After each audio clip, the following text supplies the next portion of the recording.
تطوان الذين بصموا بقلوبهم ووجدانهم وإبداعاتهم وكتاباتهم وأخلاقهم وجودهم في هذه المدينة العتيقة والزاخرة بالعطاء والتميز. تطوان التي تسكننا قبل أن نسكنها شهدت حقبا تاريخية لا مجال الآن لسردها، لأننا بصدد الالتفات الكريم من طرف جمعية حماية الأسرة ومعها كل الذين حضروا بقلوبهم قبل أجسادهم يبينوا مقدار اهتمامهم واعترافهم بما أسداه الأستاذ رضوان حددو، الاسم الذي إذا ذكرته تجلت أمامك أمورا عديدة ليست مسرحية افتراضية، بل هي واقع حافل بالعطاء. عرفه الشارع التطواني في البداية ممثلا صغير السن كبير الهمة بما يختاره من مواضيع مسرحية لا هدف لها سوى تبيان الحقيقة المرة التي واجهتها البلاد في فترة الاستعمار. ولا أحب بل أكره أن أسميها فترة الحماية، لأن هذه الكلمة كأنها تبين تواطؤ الوافد المستغل لخيرات البلاد وسلب حقوق الحرية والكرامة مع سكان الأرض المحتلة.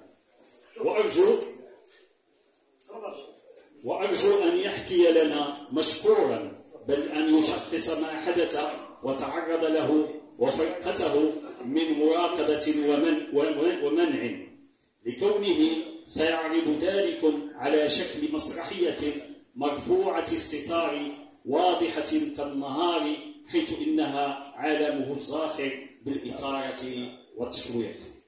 وتأتي فترة انتقاله إلى القاهرة، وكيف استطاع والده رحمه الله تحمل عبء تكاليف السفر في رحلة من أجل استكمال الدراسة بمعية المرحومين بإذن الله الأستاذ حسن الرجلي والأستاذ المنتصر الرسولي. وللعزيز رضوان حكايات طريفة أرجو أن يسردها كذلك، فسماعها من المبدع المحترف في كتابة النصوص المسرحية أفضل مما سأرويه عنه. ثم عاد إلى تطوان كأستاذ لمادة اللغة العربية، ثم مرشد تربوي وكاتب صحفي وإطار سياسي لمدة سنوات طوال.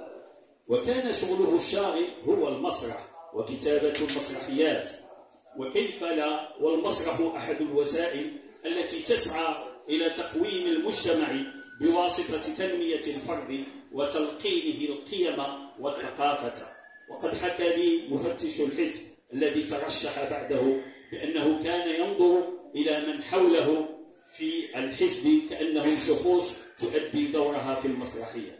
ولما سألته أستاذ رضوان مرة لماذا تنازلت عن التفتيش، رد علي جوابا منطقيا ولكنه لا يخلو من الدعابة وخفة الظل التي يلبس حلتها من وقت لآخر، حيث قال لي: ستسمح لي بما قلت؟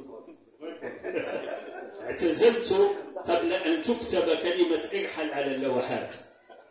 بدأ النشر سنة 1956 في جريدة النهار بتطوان، وتوزع إنتاجه بين القصة المسرحية، البحث والتنطيق المسرحيين. وكانت كتاباته تحظى باحتفاء خاص من المنابر الصحافية التالية: النهار، النبراس، صوت الأمة، العلم، المشاهد، المحرر، البيان، حسنى، الشمال، ثمود، إضافة إلى المنابر الأدبية العربية الوازنة مثل الآداب بلبنان، الفكر بتونس، الأقلام بالعراق، الفصول الأربعة بليبيا، البيان بالكويت، مسرحنا بالقاهرة. وكان عضوا مؤسسا لمجلة النصر الثقافية سنة 1959. سنة 1999 نال وسام الاستحقاق الوطني من الدرجة الممتازة. وكان عضوا مؤسسا ورئيس تحرير صحيفة المسرح الأدبي سنة 1960، ورئيس تحرير صحيفة صوت الأمة سنة 1980، وعضو مؤسس للجامعة الوطنية لمسرح الهواة في المغرب، وأمين جهوي سابق للنقابة الوطنية لمحترفي المسرح بالمغرب جهة طنجة تطوان، وعضو لجنة التحكيم للمسرح الوطني ولجنة التحكيم للمسرح الجامعي بمكناس، ومؤطر وطني لعدة ورشات في مجالات مسرحية مختلفة، ورئيس سابق لمؤسسة المسرح الأدبي بتطوان.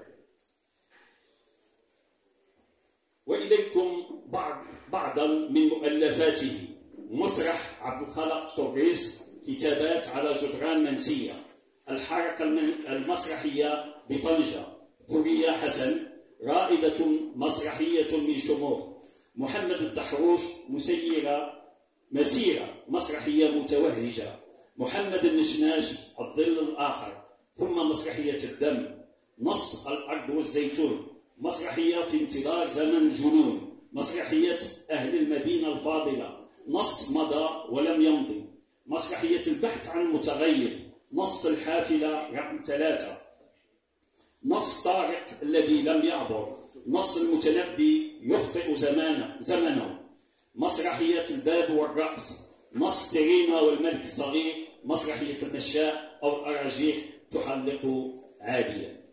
أيها الحضور الكريم، قد راقتني كلمات مختصرة ذكرت عنه بوصف عميق وتحديد دقيق لمدى تميزه وعلو شأنه في مجالات متعددة، وكانت عبارة عن ورقة قديمية لأعماله الكاملة جاد بها اسم لامع في ميدان التأليف المسرحي، وهو الدكتور عبد الكريم برشيد، والحاضر معنا والذي سررنا بحضوره كما سررنا بحضوركم جميعا. أظن لا داعي لإعادة، سبقني دكتور بالكلمة. رضوان حددو كاتب مسرحي بامتياز، لأن الذي يقف على خشبة المسرح أصدق وأفضل إبداعا في كتابة المسرحيات والتنظير لها، نظرا لدرايته بكل ما له علاقة بالعرض المسرحي والتعبير بملامح الوجه والحركات عن مختلف المواقف، بالإضافة إلى الإضاءة والصوتيات والديكور وغيره. ويعتبر الأستاذ رضوان الباحثة المسرحية الكبيرة والرائدة المشعة في المغرب، وقد تخطى إشعاعه حدود الوطن. في عدد من الجلسات والمناسبات الثقافية التي التقينا به فيها كنت أطرح فكرة تسمية المسرح الذي أعيد ترميمه باسمه الكريم والمتألق إنصافا له، وأن يكون ذلك في حياته. وقد تلت ذلك كتابة التماس إلى وزارة الثقافة، وقد قام بذلك الحاضر معنا المسرحي عبد السلام الصحراوي، وقعها رؤساء الجمعيات الثقافية وغيرهم. لم أنظم بعد قصيدة عن شخصيته الفذة، ولكنني نظمت عن تطوان فهو منها، وهي تعترف بمحبته لها وتعبر عن محبتها له. لن أطيل عليكم بإلقائها، ولا أقول لا مجال للشعر في رحاب المسرح والإبداع في كتابته، لأنهما ارتبط ارتباطا وثيقا منذ ظهور المسرح، وخاصة لأن الأستاذ رضوان شاعر كتب قصائد، ولكنه ربما احتفظ بنفسه بها بسبب هوسه بالمسرح الذي استوطن ذهنه وسيطر على كل إبداع آخر لديه.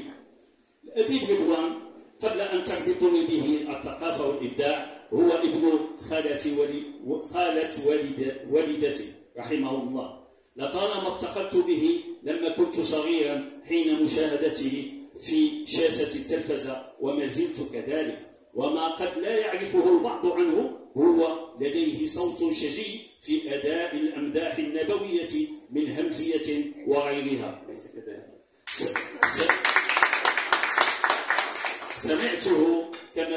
صوت أخيه عبد الخالق حداد الذي حباه الله بصوت جميل أعطاه صفة المسمع في المناسبات الدينية وغيرها. وأخوهما الأكبر مبدع سجال متألق وهو أحمد مالك رحمه الله الذي كتب قصائد عديدة رائعة.